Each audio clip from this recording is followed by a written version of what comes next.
Thugs and suckers and all you mother truckers, what's good? What's good? Welcome to Algorithm versus the Experts. I'm Josh Moody. That's John Batanti. Yo, yo! John, what's new and exciting with you? Ready for this card. We had a week off. We had no fights. We had no fights for a week. The card before that was very, very low level. We got a nice UFC Orlando full crowd. We got some exciting. I think we're going to have some exciting. This is going to be some exciting fights. There's some bangers on this card. Did you bet on the Kayla Harrison fight? No, I did not. She was much too big of a favorite for me to bet on or find a good bet. But Gotcha. Very huge upset. Very big upset. Even though that girl was her toughest opponent, she definitely smashed everyone else in that league too. Other than Kayla, and she got hurt last year, so she couldn't. She would have probably been the finals again with Kayla, but no, you saw it. She hung in there, stayed around with the grappling and stuff, and she eventually turned her way. And you saw Kayla get pushed, and she's never been pushed before. And hey, it's a fight game. It happens. She was kind of gassed in the fifth, I thought, because she couldn't complete a takedown, was losing position pretty easily. But hey, upsets happen. Cool. That is that. Ow, first. Yeah. We got UFC Orlando kicking off. We're gonna switch it up a little bit. Let's go. We're gonna go in different order. We're gonna start from the main event and work our way back down. We'll see how everybody likes that. We're gonna talk about that. Let's get to talk about the important fights first. So we got Kevin Trailblazer Holland, Stephen Wonderboy Thompson. 5 rounds. Very important. 5 rounds, 25 minutes. This is going to be Kevin Holland's third fight. Third fight at his new weight. I don't know if the Hamza Chimaev fight counted. I think that was a catch weight. So this is going to be Holland. He looked amazing. His 2 fights, finishing 2 tough guys. Wonderboy, 40 years old, coming off losses. Yeah, I don't know what to make about Wonderboy personally. The book on him was his takedown defense was incredible. Elite striker. And now all of a sudden people are finding ways to take him down. He's getting taken down, controlled, and he's getting beat. He hasn't knocked anyone out in a while. I question his style overall. Like, I don't know anyone with a straight Kenpo karate style that's in the top 10 off the top of my head anymore. So I don't know. Maybe he's one-dimensional and his style's a little outdated. Kevin Holland is going to have a speed and athleticism and a 7-inch reach advantage. Kevin Holland also has really long legs, so he definitely has a leg advantage. I don't know how long. If this fight, for some reason, hits the mat, which it shouldn't, both guys prefer to strike. If anybody does initiate wrestling, I think it'll actually be Holland. Kevin Holland has a massive advantage on the mat. Kevin Holland's a legit black belt. He's dangerous. He may give up position, though, but I think his length, the way he can control people on bottom with his long arms and legs, I think that's going to give Wonderboy a fits based on how he got controlled by Bilal a lot his last fight. Yeah, I saw Kevin Holland open as the underdog, and I jumped all over it like a month ago. He was plus 120. Now he's about a minus 180 favorite. The money's just pouring in on Kevin Holland, and and until Wonderboy, I won't be surprised if Wonderboy comes out, and maybe I could see him maintaining his distance and angles the first round and maybe winning the round. But I just think Holland takes over and wins this fight somehow. I think he finishes Wonderboy. Why? How? You think he finishes Wonderboy? I do. How? By submission? Oh, I don't know. However, I'm not that bold. I can't predict that. I'm not that ballsy. right. Anytime. I don't know. I could see him gassing. I could see. I don't know. Like Kevin Holland hits hard. He throws combos. You can see him gassing. Have you ever seen Wonder Boy gas? He was pretty fucking gassed against Bilal Muhammad.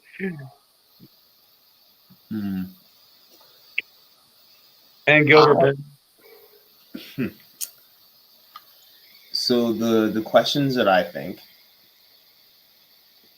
with regards to who's going to win this fight is, can Kevin Holland win this fight strictly on the feet against Wonder Boy? Yes. Maybe. Probably not. Maybe. Can Kevin Holland win if this fight's on the ground? Absolutely. Absolutely. If this fight goes to the ground, Kevin Holland has the skills that he can beat Wonder Boy. Can Kevin Holland take Wonder Boy down? Probably not. Seems an awful like this is going to exist in Wonder Boy's realm. Have you ever? When's the last time somebody beat Wonder Boy in his realm?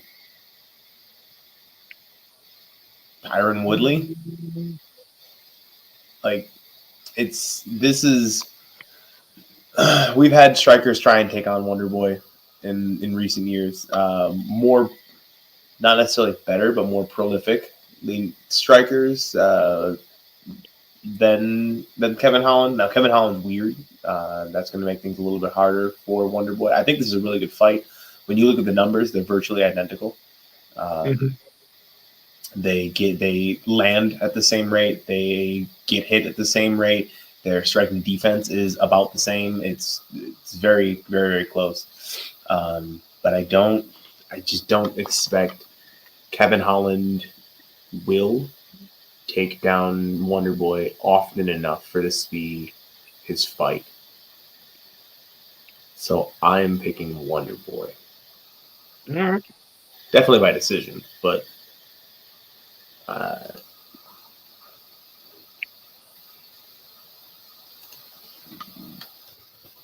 okay. Going co-main event: Rafael dos Anjos, Brian Barberena.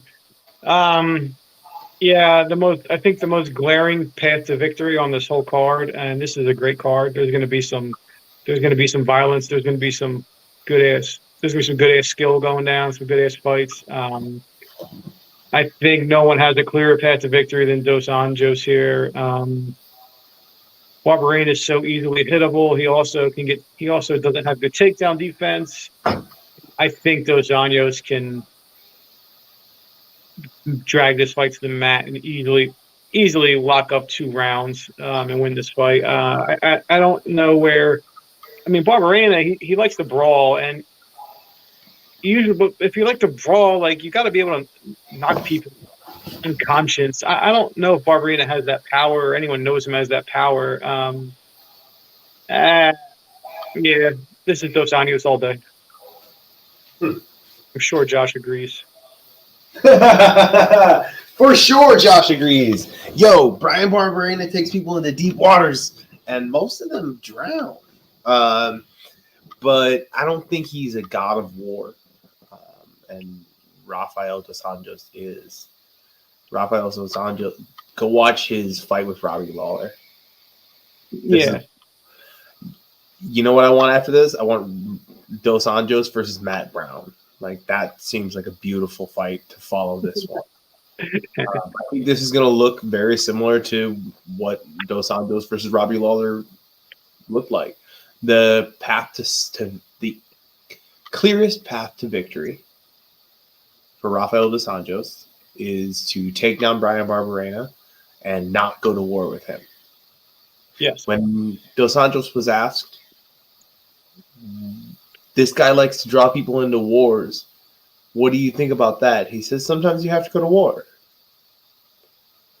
He has like, he's not really planning to avoid this guy's game plan.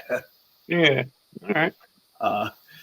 But I also think that he's good enough that he could just go to war. All right. Dos Anjos can win this in many more ways than Brian Barberena can win this. Agreed. But I wouldn't be shocked. I wouldn't be shocked if Barberena won a decision. One where we're like, wow, that was close, I guess. Maybe even a robbery. But I am expecting Dos Anjos wins. Hold on 1 second. I'll be right back. Our next fight of the night is Matthias Nicolau versus Matt Schnell. I heard Matt Schnell had to cut his hair to make weight. I don't know. That's why he did it. I saw the weigh-ins and the face-off. I'm sorry, not the weigh-in, the face-offs, and I was wondering, is that Matt Schnell? And yeah, he had interesting, but he made the weight. Yeah, Matt Schnell. Who can forget his last fight was fucking incredible. What a war that was. Yeah, Mateusz Nicolau. I think I've slept on him a couple times. I think this is going to be a coming out party for him. The guy's really good. I don't see where Matt Schnell is better anywhere this fight goes. Like, Schnell could have had a grappling edge against his last fight against Sumudarji. Yeah, he ended up getting the finish on the mat in one of the it might be fight of the year. That was a fucking incredible fight. The problem I see with Matt Schnell is he loves to brawl, like we just talked about with guys. He loves to brawl. He loves to get in those brawls, but he's always the guy getting hurt. Like, he's never the guy that's doing the punishing. Like, he's always taking the worst of it until the fight can maybe hit the mat or something. And I can't overlook just his other histories of, yeah, he's always getting the worst of it.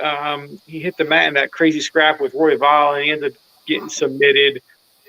Yeah, I don't see Nicolau making any of those mistakes. I see Nicolau just running through. I think Nicolau runs through him. I got Nicolau to win this fight. I don't know as much about Nicolau as I wish I did. I know he's really good, but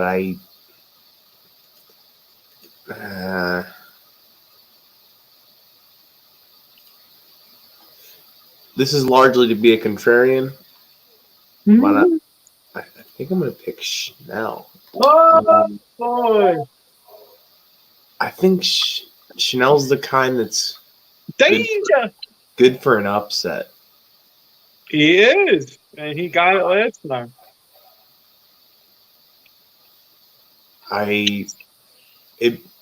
Nicolau's the favorite, right? Yeah. By like a large margin, isn't it? I think he's about 3-1. Yeah, I think Schnell has it. Is Schnell a good wrestler?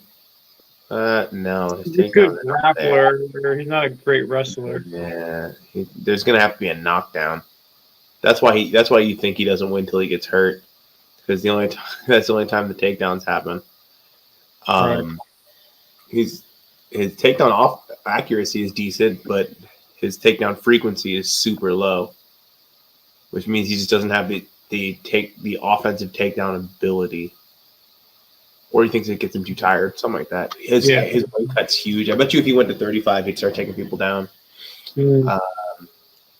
But yeah, I like Schnell. I'm taking Schnell.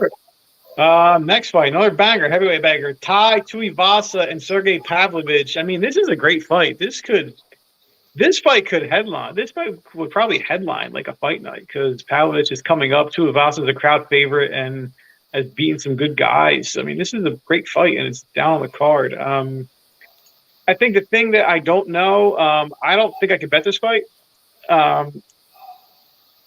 Pavlovich is a 2-1 favorite over Tuivasa, so the bookies definitely don't respect Tuivasa's game. I mean, after the last fight, though, against Cyril Gane, I mean, how do you not respect his game? I mean, he almost knocked Gane out. Was he as crafty as a striker? No, but I mean, he hit Gane with some shots, and he took a lot of shots.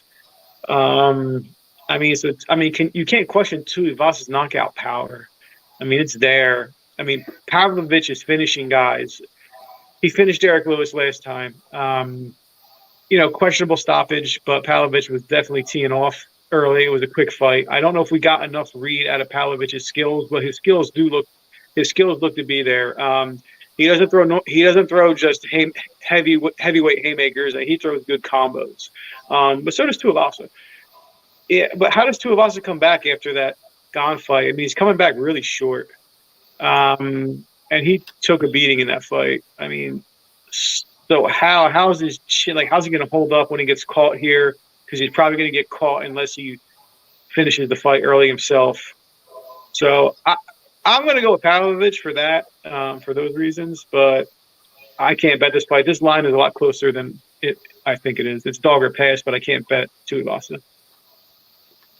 What do you think, bro? Tuivasa because you don't think he's going to win, or because I don't know how he's going to come back. I don't know how he'll come back from that fight. Like, gotcha. It's too. Yeah, I mean, he got hit a lot. He got hit more in that fight than he has in any other fight. Now, that's a 5-round fight. Most of his fights don't go 5 rounds. No. But let's see. His unanimous decision loss to Blorgoy Ivanov is the only time he's fought a southpaw in the UFC. Yeah. He lost to that southpaw. Between coming back from a lot of damage. Now, it was a lot of damage to the body. Not as much damage to the head. I don't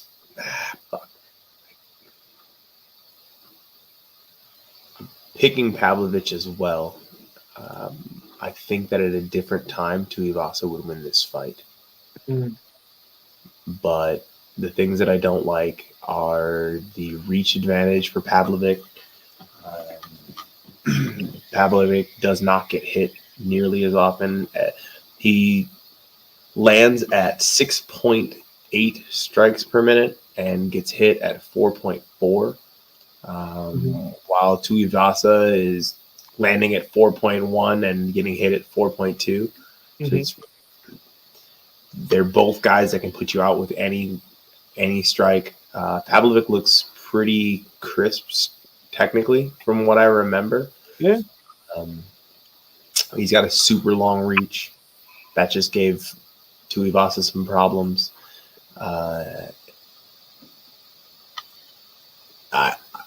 This is a winnable fight for Tuivasa, but I don't know, man. A rangy southpaw striker that's in soup. That's I don't know. Yeah, it's Pavlovich. It's Pavlovich or pass. All right. I like it. Different. Like I like it. I'm dog or pass. Your favorite or pass, but I get it. Next fight, another dude. This is a good fight. Jack Hermansson, Roma Dolidze. So Roma Dolidze stepping in for an injury on short notice too after knocking out Megatron. Who is he? Or he changed his name. Phil Hawes. Knocked out Megatron. This fight's off. Oh no! This fight's not off. That Dolidze just stepped in. It was Brunson that was off. Yep, right. It was Brunson Hermansson. No, it's fine. I love what I've seen out of Dolidze lately, especially since his move down. Things like he's figuring things out. He was known as like just a wrestling style pace, but he knocked out Dawkins, he knocked out Phil Hawes, first round knockouts. But I just see this as a big step up from those guys. I mean, Jack Hermansson's been around forever. Jack Hermansson fought everyone, and Jack Hermansson's still fighting good. Yeah, like even though Roma Dolidze, he definitely finished those 2 fights and the last fight, but I don't think he was winning all the minutes, but I mean his counter punching, everything, it just was amazing. That power.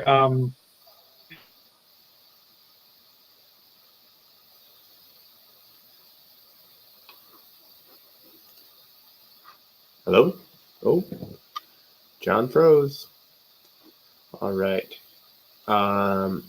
Hermansson has fought a lot more people than I was thinking he had. That experience could be a problem for Dolidze. He's definitely stepping up. Though there's nothing in Dolidze's record that even looks remotely close to this level of competition. I really, really like Delice's style. I think it's very effective. Let's see. His takedown defense is 33%. Who tried to take him down? Who took down Roman Delice? Take that.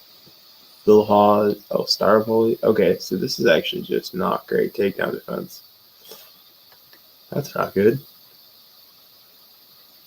I wish they recorded transitions on Fight Metric.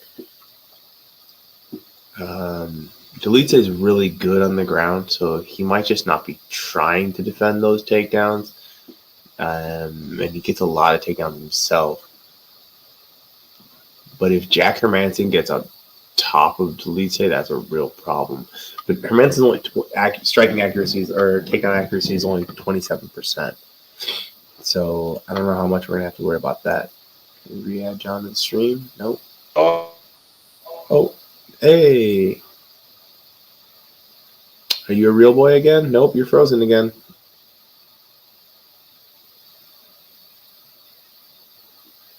Tragedies.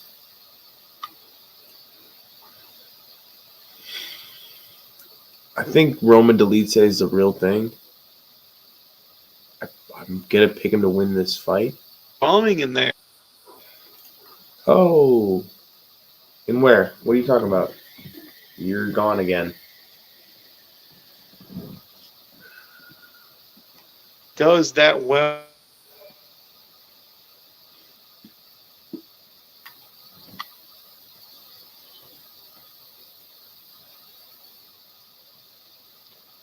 You are lagging quite a bit there, sir. Your picture has not moved at all. But I'm pretty sure you can hear me. I'm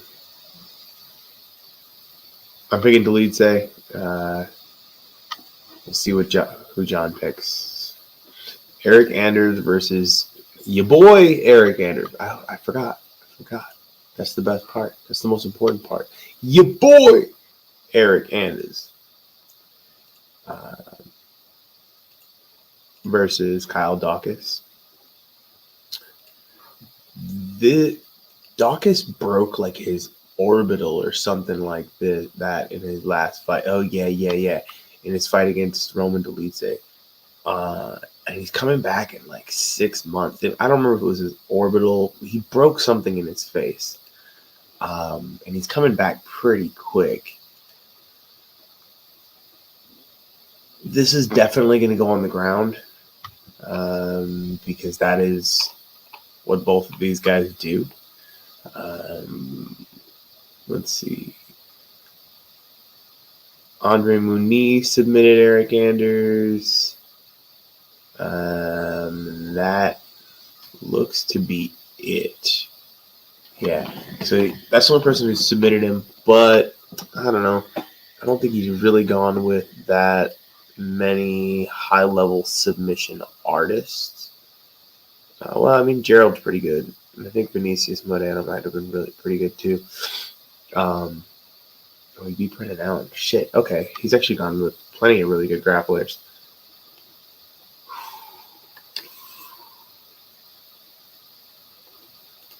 Let's check these stats. Pretending like I'm carrying the show while John's not here. Ooh.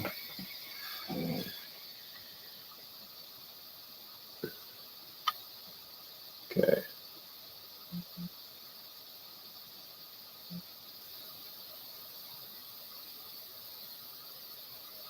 I think he's messaging me about how he's going to get back in.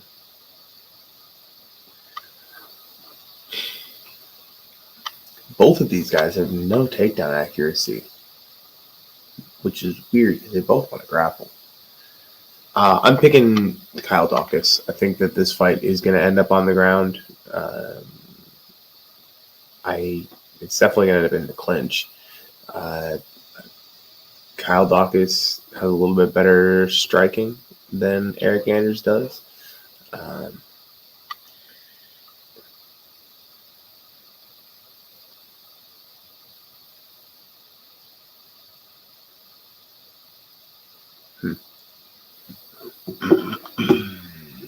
John had some sort of power outage or something like that, or internet outage. All right, I'm picking Kyle Dawkins to likely submit Eric Anders. And if he doesn't, this is going to be a boring grapple fest. Nico Price versus Philip Rowe. That is a fight I'm super interested in. Fresh Prince is a super good jiu-jitsu practitioner. He's not bad on the feet. But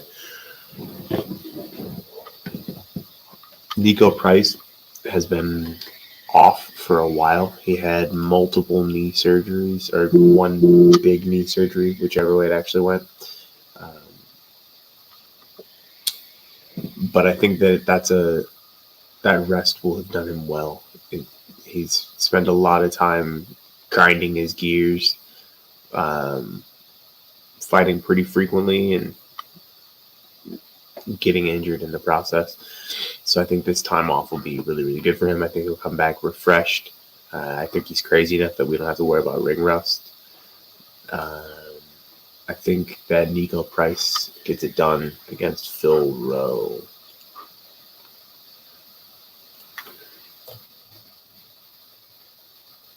Emily Ducati versus Angela Hill. Emily Ducati just beat Angela Hill's teammate. What was her name?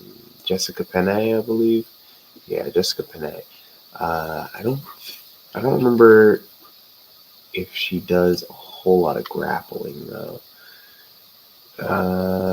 Yeah, Emily Ducati doesn't do any grappling, and Angela Hill tends to only lose to the grapplers. That being said, she beat Lukey, and that was super impressive. Super impressive. I think that Angela Hill can beat Emily Ducati. Will rather. Scott Clay Guida versus Scott Holtzman. Is hot sauce? Yeah, Scott Hot Sauce Holtzman.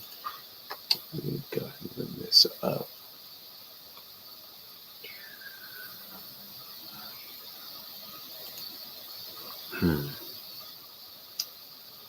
Oh, he's old. This is an old guy's fight. I didn't realize how old Holtzman was. 39 versus 40. Man, how many fights does Holtzman have? 19? Oh, Holtzman was just fighting some killers. This is like a big step back for Holtzman. I mean, he was losing to those guys. I don't know a lot about Holtzman, but Clay Guida's from my neck of the woods. I'm going to pick him based on that.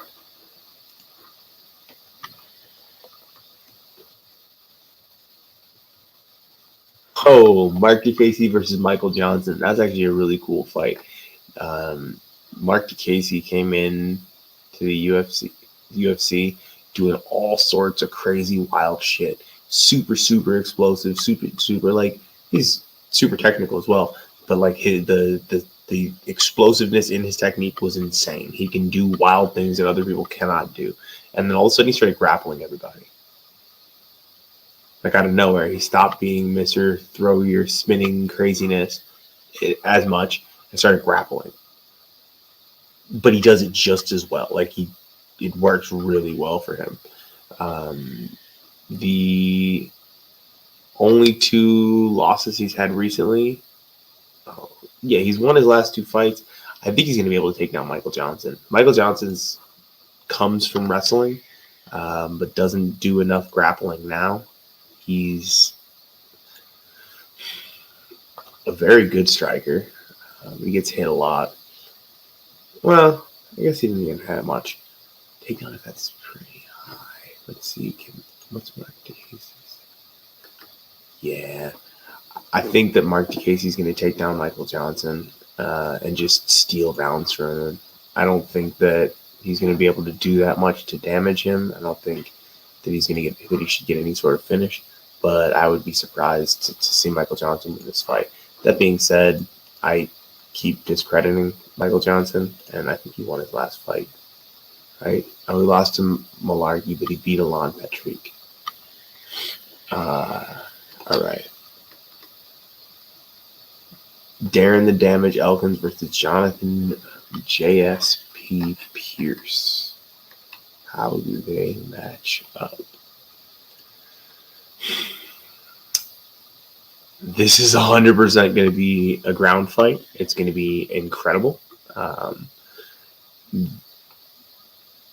The only question is, can Jonathan Pierce keep up with Darren Elkins? I don't expect that he's going to be able to finish Darren Elkins.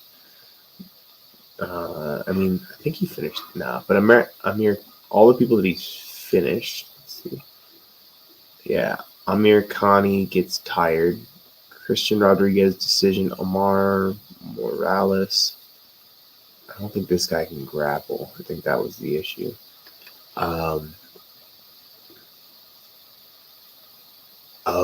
Jonathan Pierce has this. 100%. Jonathan Pierce has this. Is going to win this fight. This dude's really good. This dude's really, really good.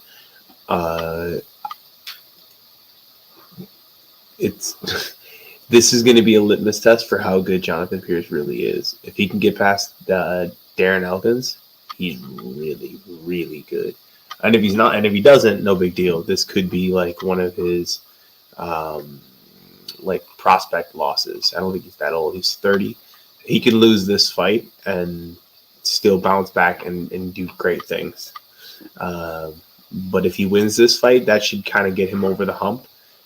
And I think he should start even thinking about like low top 15 guys, maybe top 20 guys, really. But he should be just outside the top 15 with a win over Darren Elkins.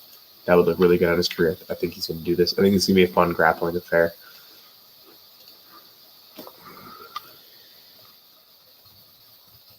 Natan Levy versus Gennaro Valdez. Natan Levy's photo looks like he's doing Karate Kid. And I think that's hilarious. So I'm going to pick him for that reason. I'm only kind of kidding. All right. Natan Levy. Holy shit. Gennaro Lopez gets hit an insane amount. I've never seen that. He gets hit 13 times per minute. 4 minutes. Oh, it's 5 times 4 minutes.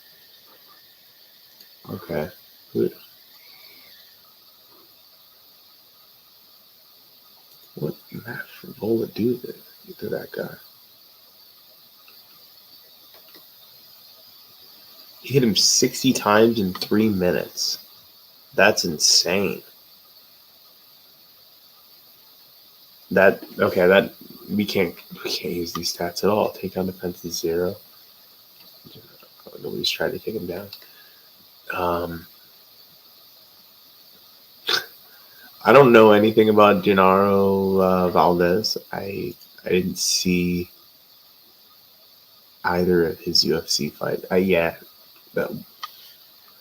He didn't do well in his UFC debut, and his other fight is Contender Series. Natan Levy, I think he also comes from Contender Series, but a little bit further back. He's 1-1 in the UFC with an arm triangle in the 3rd round.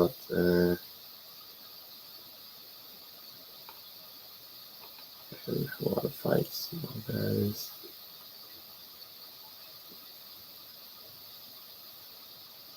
Oh. Okay. I think Valdez can win this fight. This is definitely a grappling fight. Both of them have crazy high takedown averages. Hopefully they're both good grapplers. Orthodox Southpaw. I'm going to pick Valdez because he has fought more quality opposition. He also has more fights. But this one, I don't know much about these guys.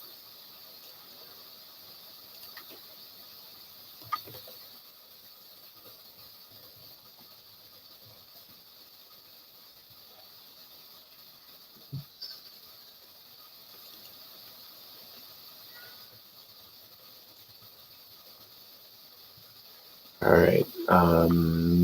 Marcelo Rojo versus Francis. We're missing one on here. Tracy Cortez is fighting this week. And it's not listed on it. Tracy Cortez versus Amanda Ribas. Yo, that's a dope fight. That's such a cool fight.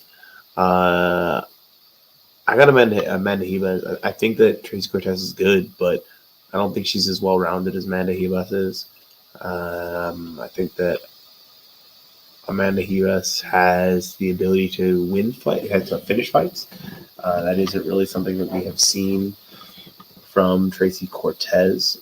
I think that Amanda Ribas is significantly better than Tracy Cortez is on the ground. And I don't think being married to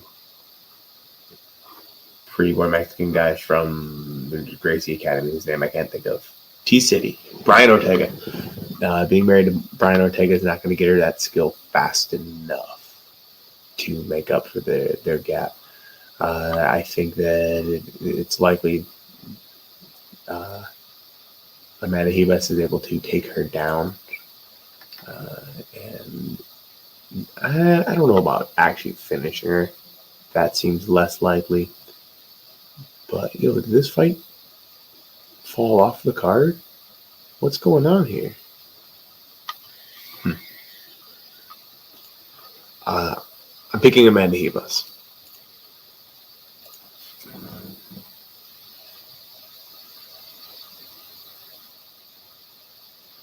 All right, our last two fights. Marcelo Rojo versus Francis Marshall. These are both Contender Series guys. Yeah, Francis Marshall, this is his first fight. He won a decision on the Contender Series. Marcelo Rojo.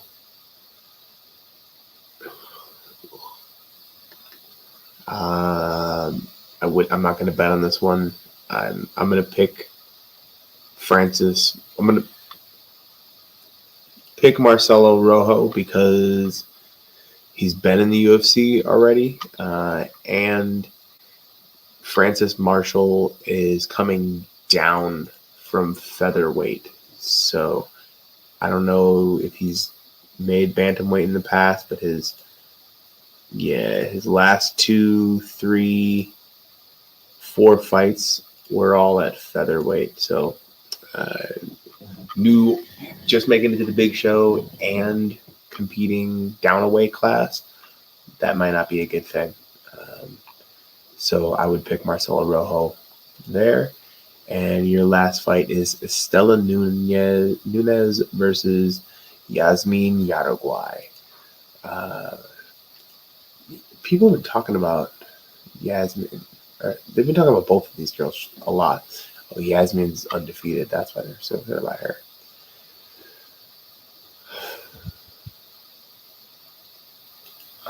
Pretty cut and dry. I'm going to pick Yasmin. I'm 100% picking Yasmin over Estela. I think this is set up to be that way. I don't know if this came together at short notice or something like that. But that is it. If you guys have been enjoying our content, please remember to like, share, comment, and subscribe. Tell a friend to tell a friend. This time and every time. Thank you for being here.